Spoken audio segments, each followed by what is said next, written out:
Hey everybody, welcome to another episode of We Watched a Movie. This is Finn and Brandon. Hi. And we just got through watching Black Mass starring Johnny Depp. Movie about Whitey Bulger from Boston, Boston gangster, infamous, active from the 60s all the way through to the 80s. I don't know what I was expecting going into it, just having come out of it. I felt like there was a better story going on here than necessarily Whitey Bulger. There was this whole FBI thing going on, and it's brushed over in pretty large strokes. Yes. It seems like it was where most of the characters were. We spent a lot of time with Whitey Bulger. The best moments are with probably that moment with his kid. Okay, right. I have a lot of issues with this movie. First of all, watching it, Johnny Depp playing Whitey Bulger, he's fine. Okay, his performance is fine. He does a great job. I liked it. His characterization of the person. This movie is not anywhere close to like what his other best known major mob movie was, Donnie Brasco, where again you've got an FBI inside the mob kind of thing going on. Which it's kind of a comparable film. That's actually one of the things that I kept noticing with this movie is this movie made me want to go and watch other movies. Other better movies. When your movie makes you want to go watch other better movies, that's kind of a sign of a bad movie. It was like, oh yeah, I kind of want to watch, Departed now because, it's Boston. And, I kind of want to go and watch Goodfellas because, this guy's turning on and all the things are coming down, especially there towards the end. When everything, they're kind of wrapping it up, and it's as though they held up a sign and they're like, we're almost to the end.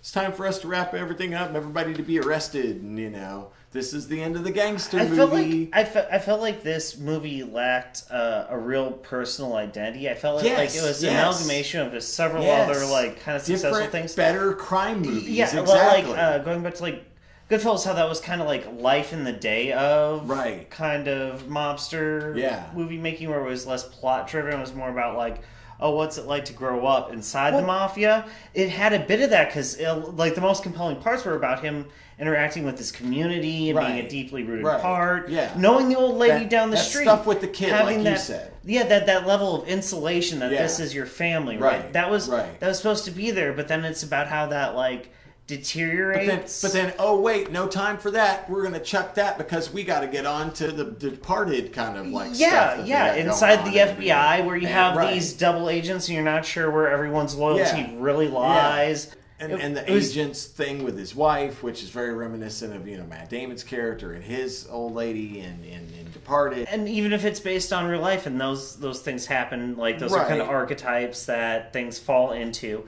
But I felt like in terms of making the movie, it got cluttered between am I watching a movie about the FBI falling apart and being corrupt? Am I watching this about a psychotic gangster? Right. Am I watching about his gang? Am I watching it is it a movie about Boston during this time period going through what it's going through? This movie felt like it had no identity. You're totally right on that. I never once throughout this movie was like, oh, okay, this is the backbone of the story. For me, what it felt like could have naturally been the story is if they'd have taken the end few seconds of the movie, and spoiler alert, they do actually include that moment that, Whitey Bulger actually was captured and kind of reenacted a little bit. And to me, it would have been a better thing to do that. Okay, you do that in the beginning. You start the movie off with that moment. Then you have Bulger in an interrogation room and he's talking to an FBI agent about all of this stuff that's going on. Then you have your frame story for the rest of everything else that was going on. Because that's the thing, is it never felt like it had a frame story. There never was a through thread in that whole movie. They introduced that kind of Matt Damon on heavy sedatives looking dude early on in the movie, and then they never really follow up with him. They just kind of go, yeah, okay, well he's there, but who gives a shit, and then they just kind of move on. And there was never a moment where they were like, okay, well, we're going to focus on this. This is going to be what carries us through this story. And that's where I think their identity problems kind of came from in the storytelling. Yeah, they have too many primary characters, and they're not sure who the hero of this story is, right? They kind of want you to relate to Whitey Bulger, right? But like, really, mostly what he does is he has one or two charismatic moments, but then he basically just murders people because he's paranoid, right? Exactly. And like in a very cruel fashion and personal, within his own community to identify with this insane psychopath. And then if you don't identify with him, you have to identify with his friend who works inside the FBI, which is how the two of them got in, and they come from the same community. Or his younger brother, who is the state senator. There's a state senator, but they make him seem squeaky clean. Like, they're smart enough. Cumberbund eye patch. Yeah, these guys are like either senators or crime lords, you know? It's kind of like an overall portion. And it's fun seeing him. As much as like there's occasionally really good performances inside of it, it feels forced, and you kind of like you drive through it, and like you're like it's compelling at moments. Real quick, it lost me so many times. Let's real quick before we kind of move on and kind of just kind of give a final thought on it. I want to go through some of those like performances because you and I both agree on that. There are some good performances in this. Yeah, there are. It's just the movie itself had issues. There's issues in the storytelling, the way they present the material.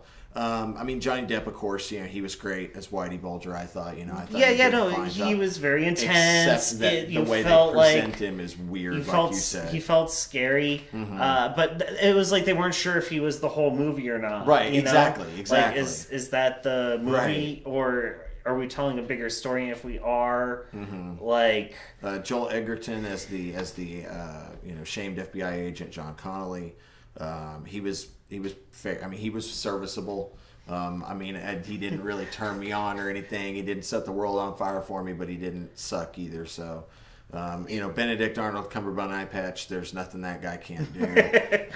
So we're gonna just skip past him. Dakota Johnson, Don Johnson's daughter. She actually was fairly good as Bulger's older, from the '70s girlfriend. Right. I thought she was. Yeah, I thought she was.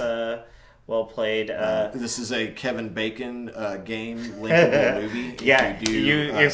We saw Kevin Bacon, we're like, Kevin Bacon. Yes. Right, it's a Kevin Bacon linkable film. Peter Sarsgaard was pretty good as the little informant, ratty dude. Roy Cochran, actually, and David Harbour. Those are two guys that I really wanted to get to and talk about. Like, okay, so Roy Cochran's the one who played his kind of right-hand guy, his Mr. French, to reference, again, another better Boston crime movie. His Mr. French. That actor is such a great actor, and he plays so many different varied roles. Like, I love, he's been in a bunch of different Richard Linklater films, and like he's done a ton of other stuff. Great actor. And David Harbour, the guy who also is the sheriff, he plays Hooper on Stranger Things. He played John Morris, another one of the other FBI agent who's working with Connolly. Great job. That guy knocked it out of the park. That guy needs more work. Give that guy more work. He is an awesome actor. I think this was just one of those cases where lightning didn't strike. No, like you had it didn't all there was nothing to bring it all coming together, and for some reason it wasn't as compelling as I was expecting it to be. And it didn't gel. There were moments that I wish had been come out. There was actually an investigator that gets entered in very deep in the story who actually exposes all this stuff and the whole inner workings. Right. And this character, we're talking like maybe 4 lines in this movie. The person who actually cracks it all. Right. Like we're talking 4 lines. Yeah. He's like a bulldog character. He runs over one. There's no reason why that shouldn't have been the story. Right. And you could have told the other ones as like he's uncovering it, because he goes through and apparently uncovers it. Yeah. It seems absurd. That's what I'm saying, is it should have been like Whitey Bulger after they had captured him when he's old, talking to that guy, that character, about how you caught me, and they're just having this meeting of the minds. I've been chasing you for years, and then you have that whole Sherlock Holmes and Moriarty aspect, Batman, Joker. Even as rushed as it felt, I didn't feel like it was like that kind of relationship. I feel like he showed up, he was like, hey, do you not see the obvious corruption? They're like, exactly. No, we're obviously corrupt. That's all the time we have, for this episode. That was kind of an exasperating film, but it's worth at least a red box. Hey everybody, thanks for watching that episode. Be sure to like, subscribe, share, and comment down in the comment section below. And make sure you check out all of our other stuff. Until next time, have a good one. See ya.